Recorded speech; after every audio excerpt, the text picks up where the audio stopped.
Nadhani sisi kama wachezaji hatuwazi hiyo kitu, na nadhani tumefikiria kupambana zaidi. Nadhani mechi ya kesho wachezaji wote tunajua umuhimu wa hiyo mechi ya kesho.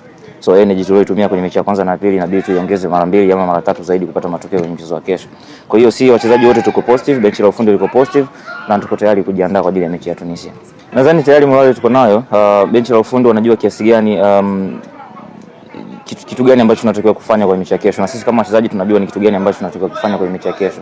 Kwa hiyo maandalizi tuliyofanya nadhani kwa upande wetu yanatosha kuelekea kwenye mchezo wa kesho. Tunaheshimu Tunisia, wako na timu nzuri, lakini sisi lazima tuhakikishe tunapata matokeo. Hatuna kitu cha kupoteza kwa sababu ni mechi ya mwisho kwenye group. Dhamira yetu ni kufuzu kwenye hatua inayofuata. Kwa hiyo hatuwezi kufuzu pasipo kushinda mechi ya kesho. Nadhani wako na imani sana na sisi, wanaendelea kutusupport. Kikubwa zaidi waendelee kusupport, na kesho, mechi ya kesho, lazima tufanye kitu kikubwa zaidi ambacho wao wamekuwa na matarajio makubwa na sisi. Kwa lazima tupate ushindi kwenye mechi ya kesho, na tutahakikisha tunapambana ili tuwape furaha zaidi kwao.